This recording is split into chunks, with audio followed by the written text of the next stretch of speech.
The backlash over the Dylan Mulvaney and Pride Bud Light campaign is getting a lot worse, and I'm honestly surprised the degree to which people were deeply perturbed by what Bud Light did. For those that aren't familiar, Bud Light recently announced a partnership with Dylan Mulvaney. Dylan Mulvaney, of course, is prominently known as the TikTok trans influencer documenting the days of girlhood. Now, my view is that Dylan Mulvaney is not actually trans. Dylan Mulvaney, I believe there is strong evidence, is just a clout chaser who is doing whatever possible to get attention. And I've actually spoken with some trans people about their thoughts on this, and there are questions that come up around what Dylan Mulvaney chooses to do in order to fit the mold. Now, all that aside, the one thing I find really fascinating here is that many woke people are saying Bud Light's doing better than ever, but objectively, they're not. Right now, Anheuser-Busch stock is down 2.41%. Now, I'm not going to sit here and claim that's absolute evidence of a backlash against Anheuser-Busch. I honestly don't know for sure. Every company can see a swing in its stock, but I got to be honest. If you were investing in a product that decided to insult its core base, that's not a product you probably want to have investment in. Now, I'm not here to give you financial advice or anything. I'm just saying, if I invested in baseball bats and then they decided to have, say, I don't know, a pop star start advertising the baseball bats and then actually mock you and say, I don't even know what baseball is, so who cares? Buy the product. You might be like, huh? And that's exactly what Dylan Mulvaney did with March Madness, coming out and being like, I don't even know what that is. Woohoo, beer. And then you've got a bunch of 30-year-old dudes sitting back, cracking open a cold one, being like, I'm supposed to want to buy Budweiser. But let's break this down, because the videos that we're seeing are actually really incredible. For one, we have a bartender talking about what they're experiencing as it pertains to Bud Light.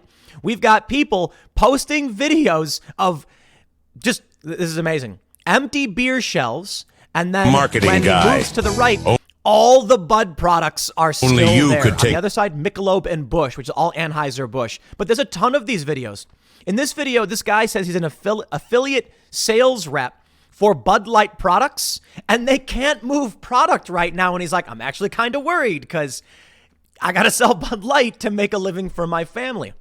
But of course, I want to show you these videos first so you can really feel what people are saying about it. But I want to make a few points. The first thing I want to say is go to youtube.com/Timcast and watch the Culture War episode with Vivek Ramaswamy. And I'll tell you why. We predicted exactly this, and I explained exactly this. And I'm proud to say that I was right.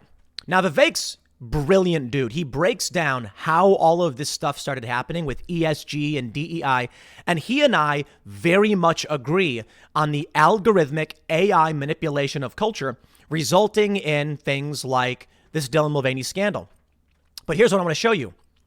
Will Chamberlain tweets, surprised that Anheuser-Busch is throwing money at Dylan Mulvaney? You shouldn't be. Their VP of Communications, Jen Morris, is positively giddy about using the alcohol giant to bring attention to DEI issues to drive positive change and create a more equitable world.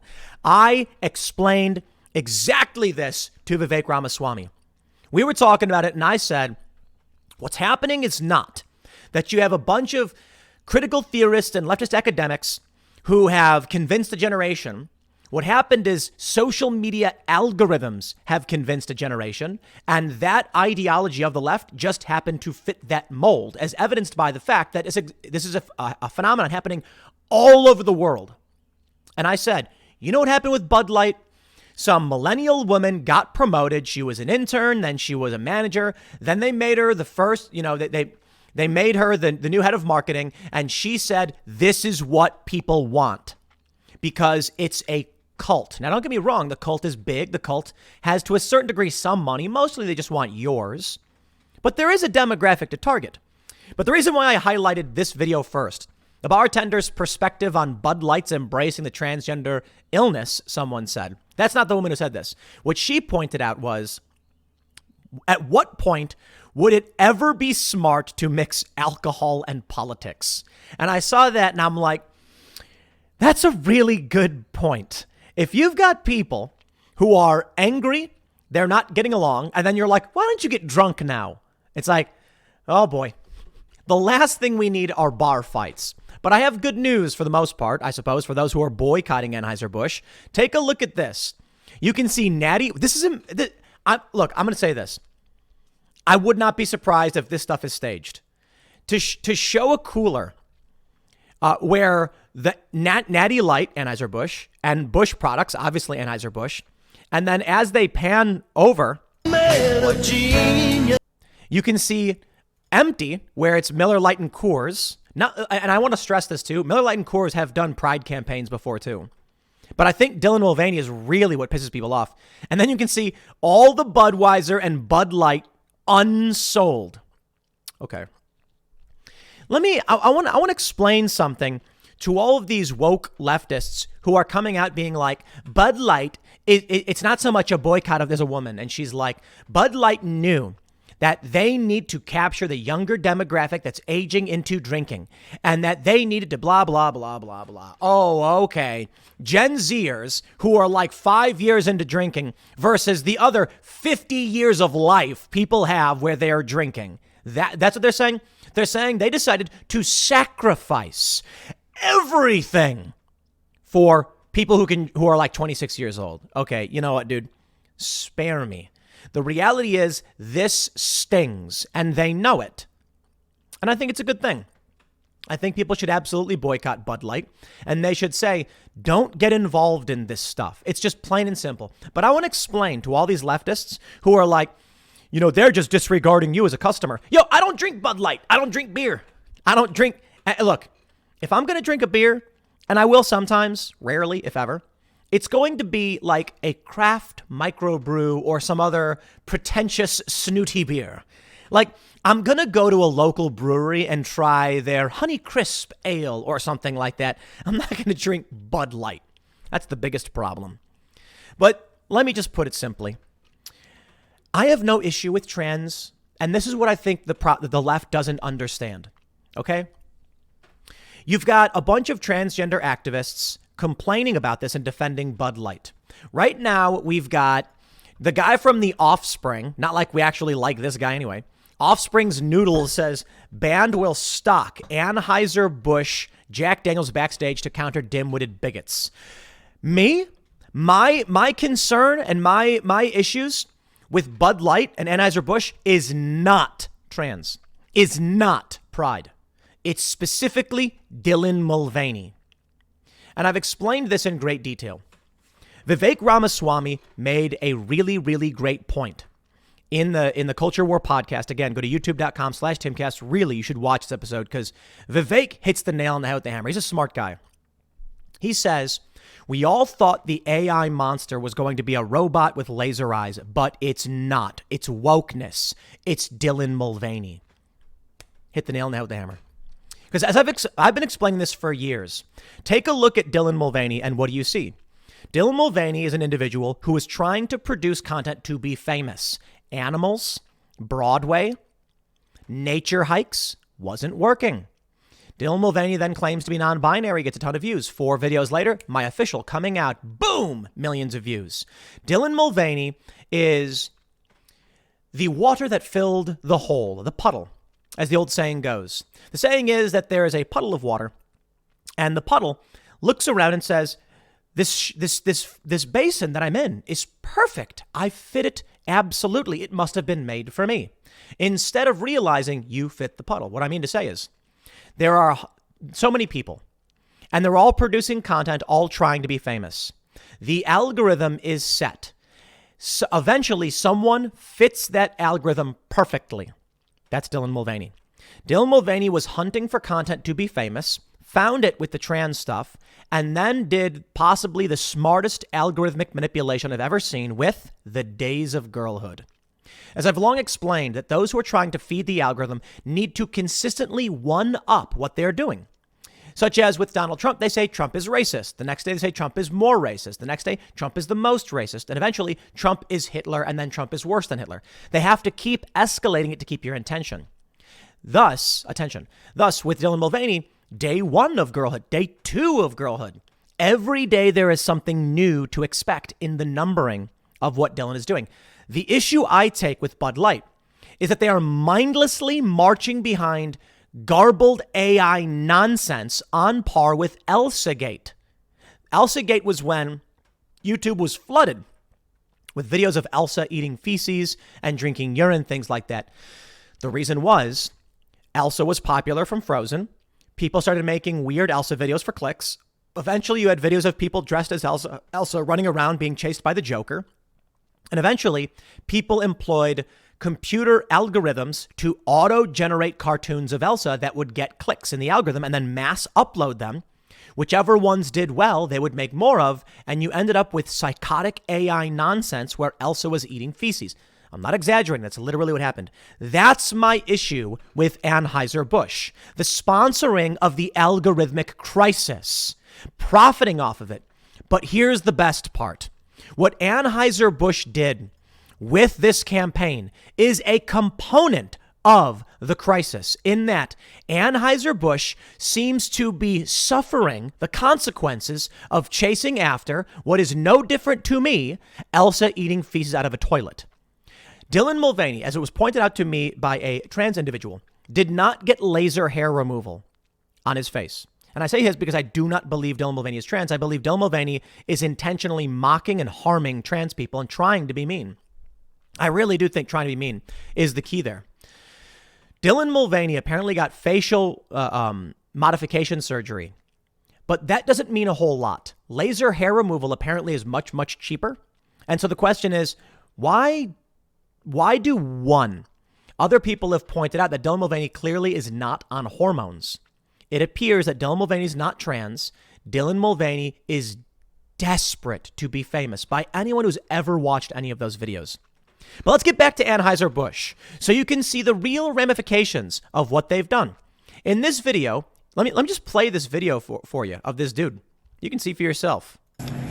I work for an affiliate company. I am a merchandiser, and the sole product of the company I work for is Anheuser-Busch products. So with all this canceling going on, I've never seen such little sales in this past few days on these products. And it's sad because when people don't buy this beer, I don't make money and I can't feed my family. So it's kind of heartbreaking, I guess, that Anheuser-Busch did what they did. They don't know their clientele. So it's kind of heartbreaking. Thanks, Anheuser-Busch. I may not be able to feed my family coming up here soon. Now, I think a lot of it is, to be completely honest, exaggeration. I think there's a lot of hyperbole. I think a lot of people are really, really, really trying to drive home the, nobody's buying Anheuser-Busch. But to be honest, in this guy's video, I'll take his word for it. I mean, I'm assuming he actually is who he says he is, but it's the internet, so who knows? There's a lot of other beers behind him that haven't sold either. I mean, you've got Coors in boxes here. You got Heineken, whatever. It doesn't seem like a whole lot of beer has sold anyway. And I'll say this too. Marjorie Taylor Greene posted a picture of her buying, I think it was like Coors Light. Coors and Miller have also done Pride campaigns. So I don't know if that's the issue. For me, it's specifically the algorithmic decay. But I don't want to try and falsely paint this guy. I don't know him. And I will say, in the inverse, when he says, I haven't seen such low sales, in the past few days, I've seen, for a while or whatever, it's fair to point out he may just be showing Bud Light cans, not necessarily intentionally saying, look, there are cans here, nobody's buying them. He may just be saying, like, across the board, the affiliate stuff that he does, he's not seeing it. It could also be that the dude just bought a Bud Light shirt, put an earpiece in, and then lied and made a fake video on the internet because, well, who would do that? But I don't know. I'll take him at his word for now, because I do think when you look at the stock, you are seeing minus 2.41%. That matters. Let's see. Let's talk about that. Let's say you got $100,000 invested in Anheuser-Busch. You just lost a couple grand. Not feeling too good. And if you had $1 million, you lost 20-something grand. All right. So this does have an impact. However, in the past 5 days, since this has begun, they're only down about 0.35. So with today being fairly down, well, taken in the context of the greater week, it's only down a teeny bit. In the past month, they're actually up 10%. So you can see the drop off. It's there. You know, you can see since the end of the month, it's been going down from $66 to now it's at 64, a $2 drop. But over the past month, it's been increasing. That being said, the increase was before they decided to throw it all at Dylan Mulvaney. So let me show you what Will Chamberlain points out and why I will say you got to watch that Vivek Ramaswamy interview on the culture war, because this is exactly what I called out. You've got this woman, VP of Communications, saying, you know, she wants to make real progress in DEI. You've got this video about Alyssa Gordon Heinerscheid, the VP of Bud Light, first female lead in the largest beer in the industry or whatever, making a video which is going around talking about how she wants to target a younger generation to make more money because they have to adapt this legacy brand. This is exactly what I explained to Vivek Ramaswamy. Millennials are taking over. And the problem is conservatives, you know what they're doing? I don't know, plumbing, carpentry, farming. Take a look where the industry divide is. Woke millennials in big cities are taking control of large industrial and corporate centers. Conservatives are doing the groundwork. We got the makings of a class war, baby. The laptop class. They know better than you. They are the priests of DEI and ESG. And all of you, you're the ones working the machines, for the most part. Now, the issue is many of the people working those machines don't pay attention to what's going on, don't know, don't care. But here we go. And then sooner or later, it will smack you in the face, metaphorically, I mean, that you'll get a cold splash of water one day when you are trying to make beer or something, and then your boss comes to you and says, we're cutting back. And you're like, what? Why? Well, you know, sales have been down. Sales are down? It's beer. It's like, you know, alcohol is supposed to do well in crisis moments. When you celebrate, you drink. When you're depressed, you drink. How are we? Well, no, beer sales across the board are actually doing fairly well. I think, I can't remember what other company, someone was comparing Anheuser-Busch to other like beer stocks, actually doing well, other beer companies. And then it's just like, well, the issue is we decided to sacrifice our working class base of people ages 28 to 80 because we were trying to get people ages 21 to 28. Whoops. You see, the issue is these things aren't popular. The weird woke stuff is not popular. It's popular to the cult. And the cult made a bet. Their bet is that the average person will do or say nothing. There's a meme going around. It's a picture of a guy drinking a Bud Light. It's probably fake, mind you. And he says something like, I don't care if somebody, you know, some gay whatever wants to use a slur, uses the leftist version of the slur, wants to drink a beer. I think if you can find happy in this effed up world, you do it. And it's a picture of a guy drinking a Bud Light. Probably fake. They probably took a random picture, put a random quote on and said, haha, even this redneck gets it. This is what regular people think. It's propaganda. It's lies and misinformation. Don't get me wrong. A lot of this may be as well. I personally take issue with the algorithmic chaos that is Dylan Mulvaney and think they shouldn't be sponsoring it because that's no different to me than them sponsoring a video of Elsa eating human feces out of a toilet, which YouTube was spattered with only a few years ago.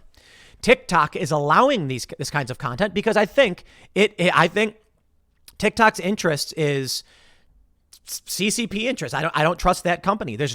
Look, they banned us for literally no reason. And I hear this all the time. People who counter the ideology, who call it out, get insta-banned without warning, without notice. We don't break any rules. We don't even swear. You go watch Timcast IRL. Nah, they banned us. And then apparently TikTok lets you just make new accounts or whatever. I don't know. So there are videos of ours being posted all over TikTok, but for the most part, we can't use it as a hub. I do not trust them. Thus, how does it end up that someone like Dylan Mulvaney has 10 million followers? If you are seeking to subvert the United States, what perfect way to do it? But to make someone like Dylan Mulvaney get 10 million followers, 11 million, and then young people are going to say, I want to be famous too. Got to do what Dylan Mulvaney did. Then Budweiser says they got 11 million followers. Not like the engagement is actually genuine. Who knows? I'm just saying it may or may not be. I'm saying they don't care. It's always been this way. These big companies will look at the amount of traffic someone is generating and they will say outright, that's what we want. So let me stress this on the way out for the left. Oh, I got to throw some shade over at the Offspring too in a second. I don't care if someone's trans. I don't care if somebody wants to take hormones. I don't care. You know, I actually had this discussion with Tom Fitton, and he was saying he thought it should all be banned. And I was like, for adults, I disagree. And he was like, you shouldn't be allowed to cut someone's arms off. And I was like, giving someone a sex change and hormones is not the same as removing their arms. Sure, you're removing their ability to reproduce. Don't get me wrong. But they can still eat and survive. And if they don't have kids, well, then so be it. Whatever, man. I don't know where that line is where someone is allowed to modify their own bodies. So I'm not really sure I want to get involved in that conversation, tell someone what they can or can't do, right? It's an interesting question there. On that matter, too, it's like the left will make all the arguments about me being far right. I'm a traditional pro-choicer in that there should be limitations after a certain point in terms of abortion, but I lean more towards not having the government be involved because there's really screwed up things that can happen. And I know there's a lot of challenges. The abortion debate's difficult because a lot of people just use it as contraception, but I digress. My point is, I'm like center left traditionally, but these people call me far right. My problem is not trans, is not gay pride. It's none of those things. Absolutely not. It is the algorithmic decay of someone like Dylan Mulvaney, the narcissistic histrionic personality disorder, the sociopathic behavior to be famous, and the insult to trans people and women that Dylan Mulvaney represents. And I say, good, boycott them. Offspring's Noodles doesn't seem to understand that. These people have such a shallow view of what's actually going on that he says, you're a dim-witted bigot. You don't even know what the position is, Noodles. Not to mention, you kicked out your drummer because his doctor advised him against a medical procedure. Man, look, dude, you're a scumbag. I don't care. Whatever, man. Old aging rocker, fine. Good job with Smash, the largest volume for any independent album in the history still to this day. And it'll probably never be broken because album sales are in the decline. So congratulations, you've accomplished that. But you turned out to be an ignorant, angry moron who is only hurting everyone else. Go buy your Anheuser-Busch products in your weird reactionary way. I don't care. Me, I'm about progress. And what's happening with social media manipulation and algorithmic manipulation is not progress, it's decay and degeneration.